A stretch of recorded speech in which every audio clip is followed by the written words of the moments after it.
Hello and what's up YouTube? I'm Elikal and I'm going to make a short introduction into my first day experience in Archeage beta or Archeage. I'm not sure how it is pronounced, and Archeage is currently in beta, and it is a MMO, I suppose, from Korea. It's at least from an Asian MMO.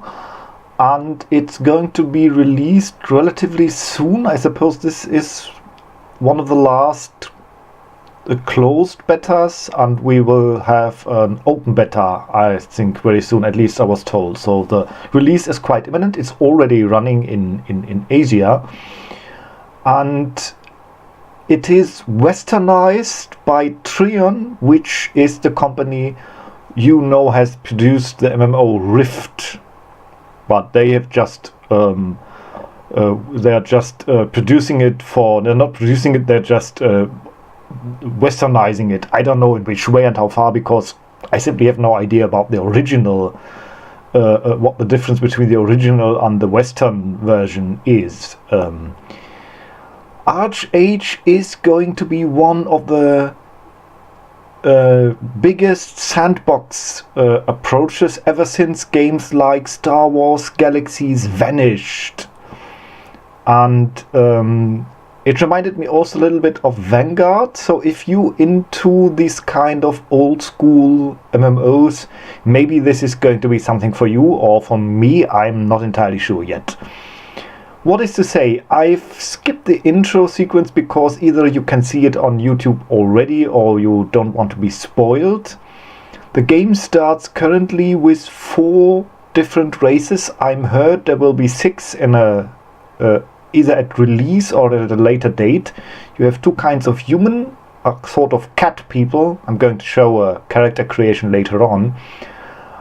And all the 4 races have 4 different starting locations.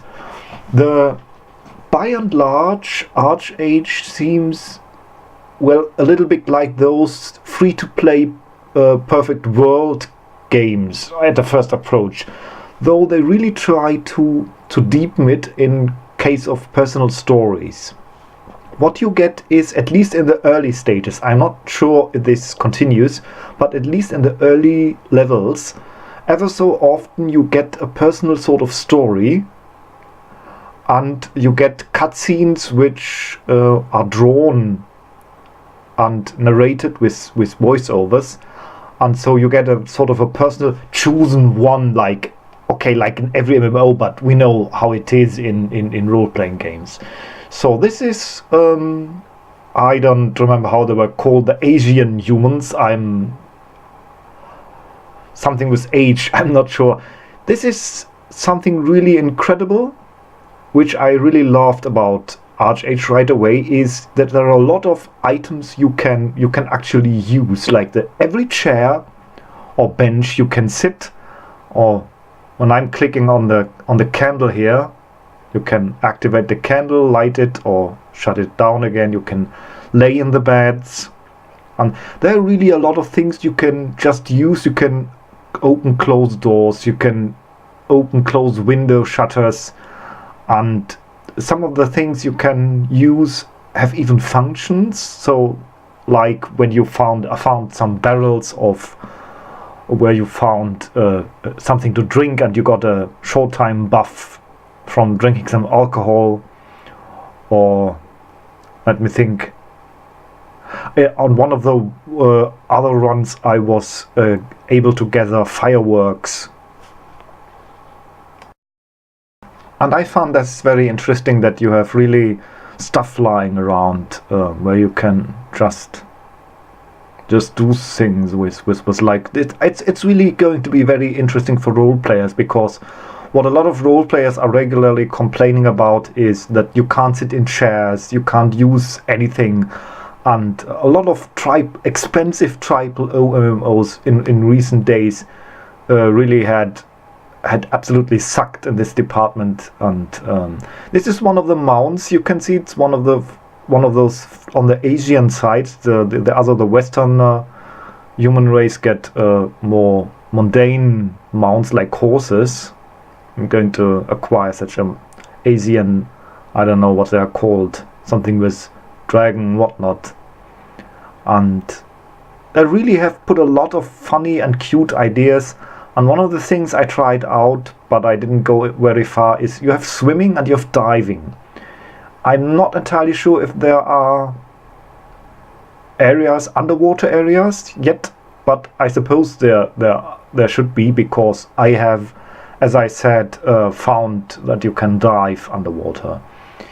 A huge part of Archeage, as I hear, is crafting. It's really a sandbox game. You can build your own house, you can craft furniture, you can buy seeds and put the seeds or plants into your garden, and they grow over time. There was some small tutorial where you get a small plant and you then plant the plant into the ground, and then you have to fetch water from the nearby well, and then you water the plant and it slowly grows. So my first character here was an occultist. You start with, I don't know, 6 or 7 classes. I'm going to show the character creation later on, then you can see it. This was an occultist is a sort of a necromancer, if I get it right. You have the ability to drain your enemy, which is the standard attack where I start with, which is a damage over time, but you have to stand still for that ability. And there is this purple laser bolt ability, I don't know what it is called, which is also shown, which you can do rapidly. It's the normal magician attack, I suppose. And then this, I've read some of the abilities. You can, I assume, later on also summon your typical necromancer pets like rays or skeletons or whatnot. See, those are the purple laser balls. And try to attack some boss mob. One of the really downsides, which really I disliked about the game, I have to say, is if you attack the mob first, it counts only for you, at least in the quest. So if you have to kill, I don't know, 5 of these ants, you have to tag 5 ants first, and anyone who tags them a second later doesn't get any, it doesn't count for the quest. And this is really an outdated gaming system. I mean, from what I get, the world is really huge. The world is giant. Even the starter area is tremendously huge, much larger than you would expect a starter area, or even maybe than it is needed. But if I get it right, even in the starter areas there are already spaces where people could later on build houses. So probably it's so vast because there are people supposed to create player villages. I'm not sure how this is going to work out and where you are allowed to do this, but I guess this is one of the reasons why these areas are so large. And so with such a large world, I suppose it doesn't matter so much if only one person gets the mob tagged, because, as I said, with a large world you have all the choices to get those mobs. And the quests I had were really not so difficult, because there were usually 5 or 6 mobs to kill, to loot for something, and I think that's manageable. There were never quests so far where you had, I don't know, 30 mobs to kill.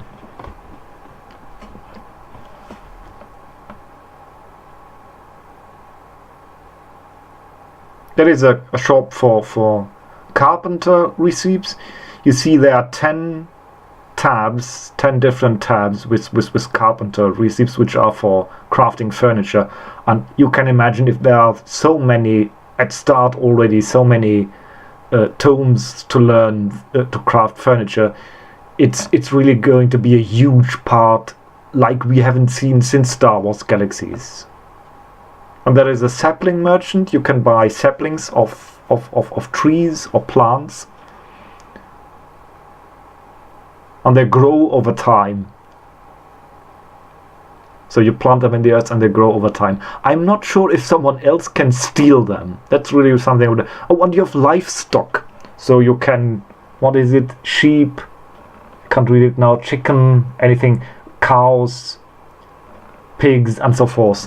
And I haven't tried this yet, of course, but this is going to be really a huge part of this game, that you build your own house, you can really make your own virtual life in this world. And this is really something I've been looking forward to for a very long time. I have had this sort of immersion in a sandbox game only in Star Wars Galaxies, and that was, well, years ago. So here are the various crafting places where you can craft. I haven't yet done crafting yet. I haven't tried it. I have no idea how to get the stuff you need to craft. I really have to look into this. I'm usually not so much of a crafter. I haven't crafted in regular MMOs yet because, I don't know, it's just stuff that vanishes. But in a game where you can build your own house and your own furniture, I always enjoyed crafting furniture the most, because visiting other people and knowing, hey, he has a bed or a wardrobe or a table or whatnot, which you crafted and sold to him, was really something enjoyable.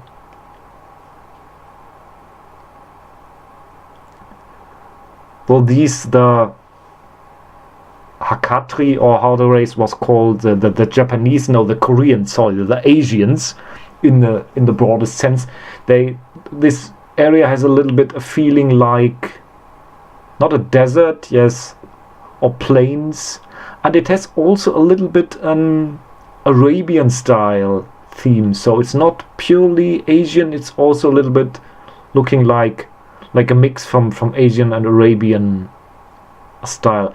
The landscapes really reminded me a lot of like Vanguard or Vanguard 2 would look, which really is a good thing in my opinion. I like this sort of, it also has a little bit an EverQuest-ish style, the landscape at least. Not that's not a bad thing. I'm not saying that it looks like the old game EverQuest. I just say that it reminds me of the style. If you look at the fonts and if you look at the landscapes, it has something Vanguardish, EverQuestian. And there I had my first mount. I got it from a quest, and this is a mount for this faction, I suppose, only. It looks a little bit funny. You can also equip armor on the mounts, and they can take damage. Yeah, I don't know if they can die or if you can revive them or how it's working. You see the players here, they are raising baby mounts, and they grow if you dance for them and you feed them and you pet them and you talk to them, and then over time, it's really just a short time, I don't know, 3 or 4 minutes, you get a baby, and then they grow if you tend them properly. I'm not sure. I assume they maybe they even level over time. And there seem to be a great variety of mounts. I have seen blue stags. You have seen one running around on the other faction. There are horses if you're more into standard mounts. And they're all sorts of... And one of the great things, speaking of mounts and travel, is you can fly and you can sail. This is really one of the big things. You can craft your own ships, you can steer your own ships and sail over the ocean. Yeah, there are many videos showing that. And there are some sort of kites, and you can fly down if you jump from a hill or a cliff or some elevated position. Or there is someone with some rocket backpack. I don't know, I've seen this just this one time. Let's just ride a little bit along and see what lies ahead of us, so you get a little bit an impression.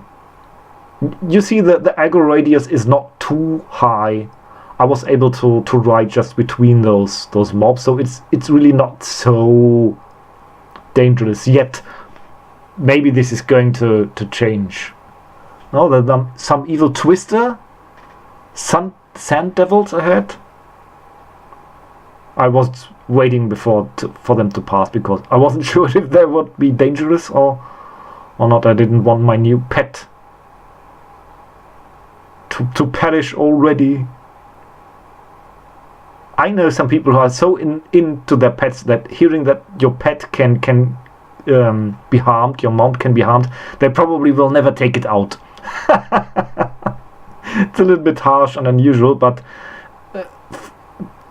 from what I get, Archeage is a little bit a harsher game, so I haven't really looked into it, but player can attack you, not player from your own faction, at least not in this area, but there are two factions. I'm not sure how this is exactly going to work. As I said, this is really just the first day impression, thoughts, what I heard, but be warned that this is not the entirely safe game which you're used from EverQuest days. So here, if you meet someone from the other faction, I suppose you can smack him. I'm really going to look into this because for some people this is going to be decisive. I'm sure.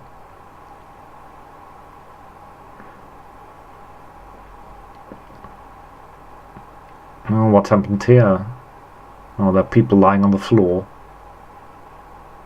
You see, this blue exclamation mark is, and I'm grabbing a drink from the floor. So hey, he pushed me. Yes, player are not. Other players have are solid. You can't pass through them. You can push them aside. This is a little bit annoying. I think if you talk to NPCs, other players walk into the scene. I'm not sure if this is going to be patched out later. It's not such a biggie, but I know some people it will annoy a little bit. You see on the floor those symbols, the 2, the yellow 2, and the red number 1. This is attached to the quests, so you don't really have to look so closely to the map or the radar or the transparent map in the upper right corner, because you, at least in the early stages which I experimented with, you never get too many quests. You're not burdened with dozens of quests. I never had more than 3 quests at the same time. I suppose if you would venture away to the next village and to the next village and all around, you could gather more quests. But if you follow the area of your level, you never have more than 3 quests. At least in the beginning. I'm not sure if this is going to change later on. And you see those symbols on the floor with different symbols, numbers and colors. So it's very easy to know where you have to go. Even with the large landscape, it's easy to find where you have to go.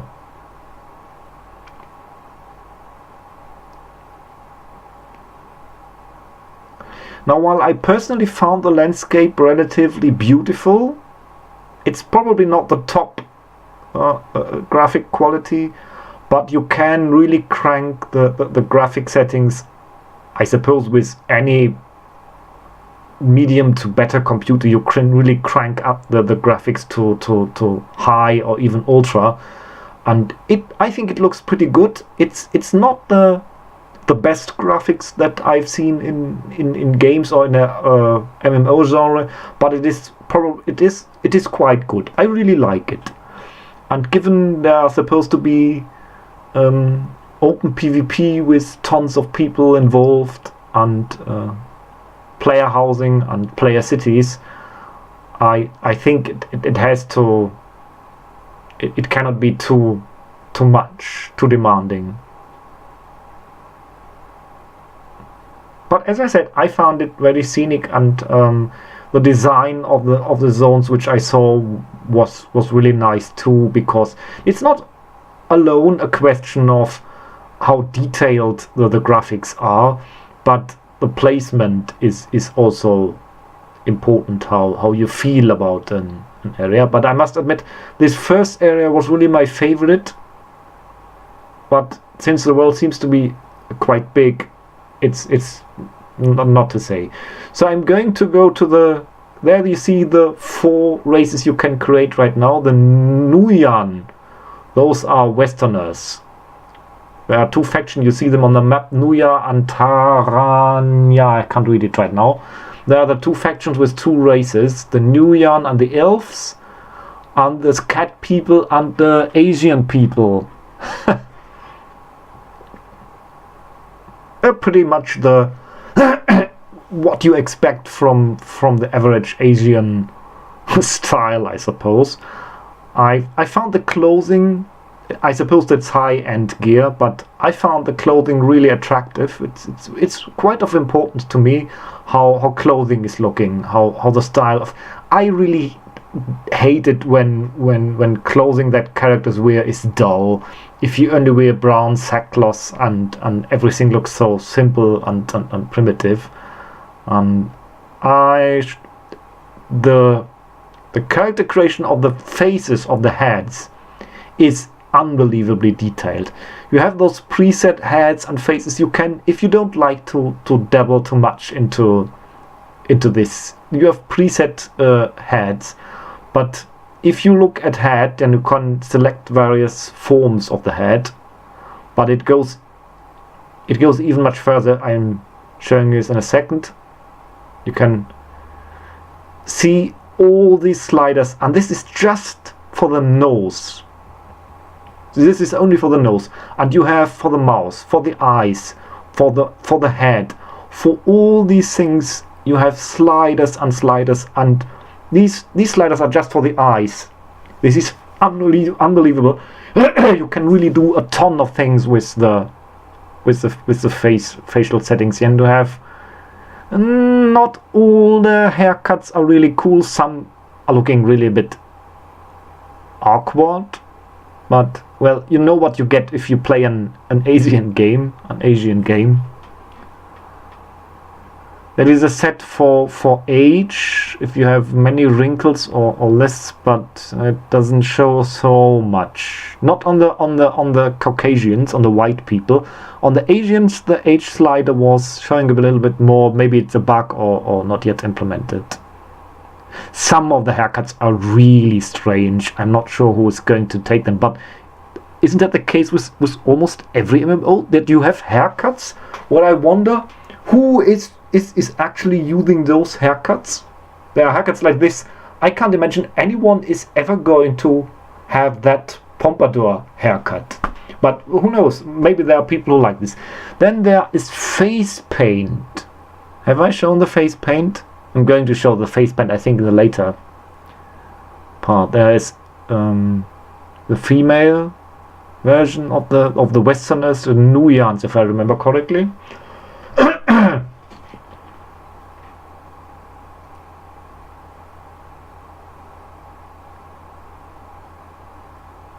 And the elf and the Firan, I don't know, they're cat people. This is the female version of the cat people.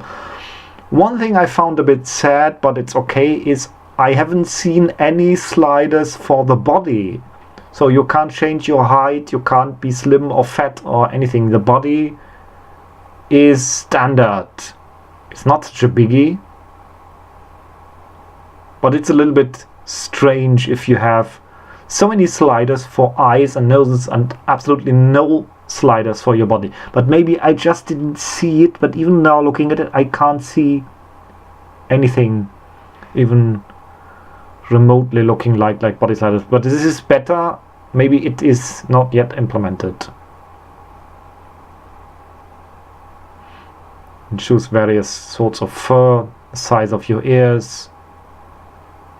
It's really unbelievable what you can do with this. I suppose you can spend really a pretty long time just tinkering with your character, which is something I really like. And then the Harani, those are the Asians, or the Harani. I really like that clothing. But then I always had a weakness for for Asian clothing.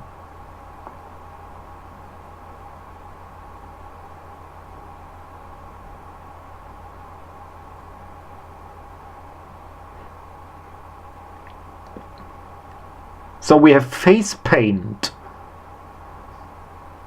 Some of them, of these paints are really cool, but this is not something I will take. I really like to see normal face, but I think it's cool that it's there, and there are people who take it, and if you make something out of it for role playing, I suppose it can be really cool. And then there are scars and such things, and it's really the fascinating thing is that you can move the scar all over the face. Isn't that cool? And you can change the size of the scar on the face and the angle in which it turns. It's such a small thing, but it is something which I really loved. You can so individualize your character just by such small features that now that I see it, I wonder why it wasn't there in other games yet before. I could just spend hours just moving those scars and dots around. It's ridiculous, I know. I know some people just take pre-made characters, but I'm really one of those people who tinkers for a long time. There you see the starter classes. You have the warrior, and the sorcerer, an archer. A vitalist is essentially like a priest or a cleric. Then you have an occultist, which is a necromancer, if I understand it right, under, I can't read it, shadow something. I'm commenting on while it is in the editor, so I can't read everything. Which is essentially a sort of rogue or thief. But these are just the starter classes. Shadowplay. Later on you can select more classes, and you can mix skills from, I don't know how many classes, I think 3 if I got it right, but I could be wrong about this. You can select other classes which are not only these, but you can add more classes, like there was witch or witcher was something I remember, and then defender, and something like a bard who casts auras or something like that. So you can, there are more classes, there are many more classes to add, and you're not shoehorned into one class alone. Yeah, I don't know why I started here in a pool of water. I suppose there is some sort of backstory, but in the beta I was just mostly clicking through. These are from the humans of the other faction, the white people, I say, the Westerners. They start in a more, well, European-looking, forestish area. My starting class with this was this healer type, but all characters start with a variety of weapons. You get a sword, a shield, a bow, and of course your magic, if you have magic. And you are not forced to use the magic. You can use a bow, you can use a sword. This is something I really was so happy about. If you see him standing there on the edge, and if you look at the legs, at the foot, at the standing, how he stops from walking and bends the knees, this is one of those small things I really appreciate, and I'm really looking I really expect to see in games these days. And it was one of the things which really aggravated me so much about Elder Scrolls, an expensive AAA game, and it didn't have this standing on the edge thing. If you play Elder Scrolls, and if you're standing on an edge, one of your foot will just be sunken into the landscape and the other will be in the air. Such small things are somewhat obvious. If you see, he's overdoing it with the horse a little bit, but you see that the animations are really well done, especially if you see if your character stops from running, or if you stand a while, you have such an idle animation when he taps his feet and so on. And this is something really well done. And those small visual details are something where you can play music instruments. So far I had flute and lute. I think they're doing some sort of healing or regeneration. I'm not entirely sure what it does. And there is, of course, a dancing animation. You can even walk while dancing, which really looks ridiculous, but I suppose it's for some role-playing fun dancing.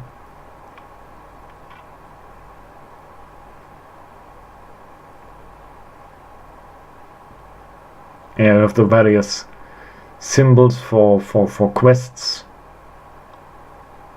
They explain those what those X symbol means. I've skipped the tutorial for the first time because I just wanted to get into the game. This is, you can climb ladders. You can really manually climb ladders. I know you will say this is absolutely ridiculous. Who cares?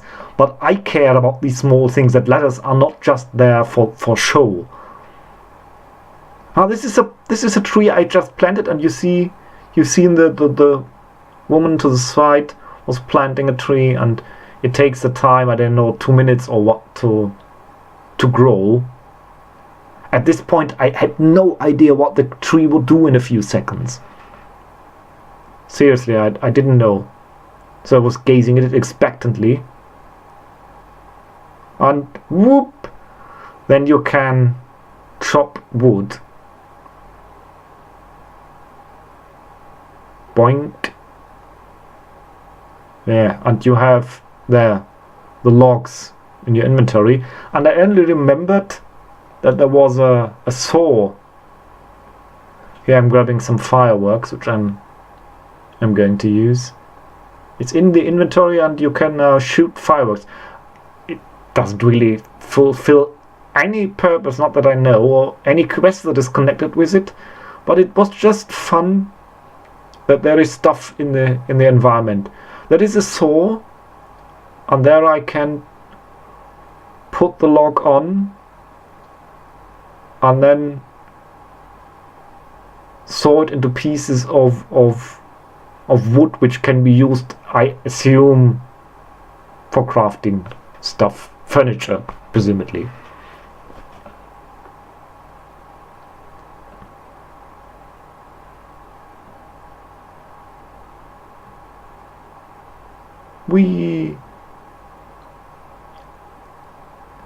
Such small things are just fun to do. Tossing around firework, drinking stuff, sitting in chairs.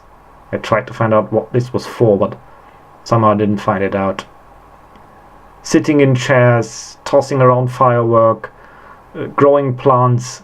Such things are really, really wonderful, and I miss these small things so much in all those sterile games like Star Wars: The Old Republic and Elder Scrolls. Well, I don't get it. They had such a big budget, they had so much money, and they didn't add, this is a high-level player, and they didn't add any of this. I was seeing him flying around with a kite, but he didn't do it just right now. But you can see there are plenty of Archeage videos right now. You can see the kite flying, if you like. I think the landscapes are scenic. It's as I said, it's not top graphics, but I think it's functional, and I will rate it, the graphics, I don't know, 7 of 10, in my personal opinion.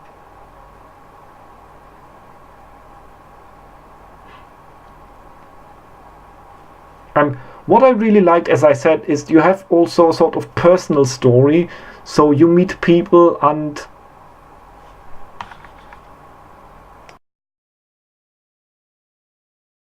And whoopsie, we are already at the end of the video.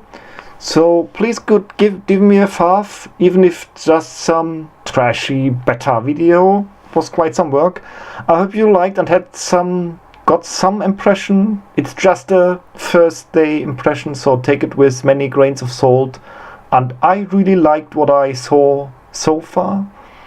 And I would rate it from my first day experience a good 7 of 10. It is definitely something, if you look for something different than the standard fare of Western MMOs, the likes of Elder Scrolls and Guild Wars and Star Wars The Old Republic. If you really have enough of all of this, and especially if you dry it out for sandboxy stuff like me, I'm definitely going to see more and giving it a chance. So let me know what you think.